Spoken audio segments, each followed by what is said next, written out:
महर्षि उड़िया बाबा को भी एक उपासक ने प्रश्न किया था कि महाराज जी मन कैसे रुके। तो उड़िया बाबा ने उत्तर दिया, नियम पालन से। यदि हम नियम पर दृढ़ रहें तो मन हमारा क्या कर सकता है। नियम तो परमात्मा देखता है, हम लोग नियम पर दृढ़ नहीं रहते, इसी से हमारे देश की दुर्दशा है। संध्या वंदन तक का नियम जाता रहा है, भजन करने के लिए नियम की बड़ी आवश्यकता। हाँ, बड़े नियम की आवश्यकता है। तो जैसे प्रातः काल से सायंकाल तक की हर व्यक्ति की अपनी एक दिनचर्या होनी चाहिए। ऐसा नहीं कि आज हम 4 बजे उठे, कल 7 बजे उठे, पर फिर मन को आप कंट्रोल नहीं कर पाएंगे। मन के लिए एक दिनचर्या होनी चाहिए कि हमको 10 बजे सोना है, 4 बजे उठ जाना है, तो फिर 4 से 4:15 नहीं होना चाहिए, 4 बजे उठ जाना, ऐसा नियम बना ले। और उठ करके हमको थोड़ी देर नाम जप करना है, थोड़ी देर हमें वाणी जी का गायन करना है, थोड़ी देर हमें ध्यान, एक अपनी दिनचर्या। फिर हम अपने संसार के कार्य के नियम, जो संसार के कार्य हैं, उनको भी करते हुए भगवान को समर्पित करें। जैसे जो पद में है, जो आपको राष्ट्र सेवा मिली है, जो आपको समाज सेवा के पद मिले हैं, या आपको जो घर की सेवा के कार्य मिले हैं, उनमें बहुत धर्म पूर्वक आचरण होना चाहिए।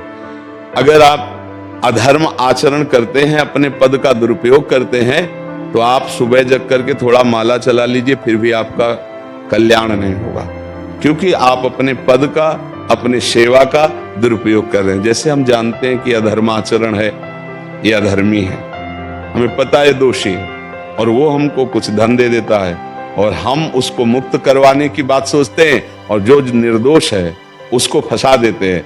अब तुम चाहे जितना माला चलाने की कोशिश करो या दान पुण्य करो, वो तुम्हारा अधर्म आचरण, वो अधर्म का धन तुम्हें सतमार्ग में नहीं जाने देगा।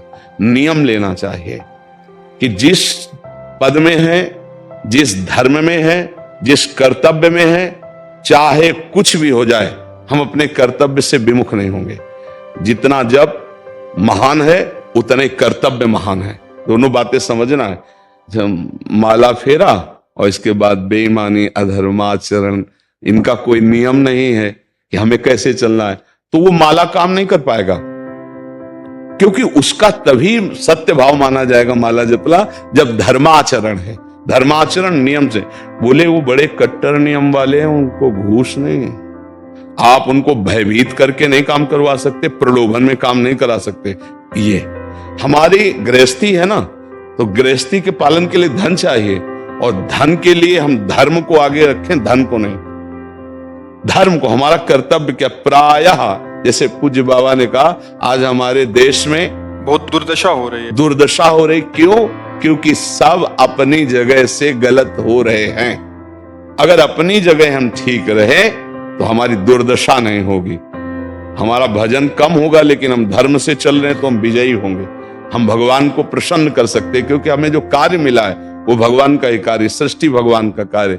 जैसे नए बच्चे कुछ वकालत पढ़ रहे थे, तो यहाँ के प्रश्न किया था कि हम जानते हैं कि वो दोषी नहीं है, हम जानते हैं कि वो दोषी है, पर दोषी हमें पैसा दे रहा है, तो हम वकालत पढ़ी इसीलिए, हम उसको जिताएंगे, फिर क्या कोई पाप है? तो उनका खुला पाप है।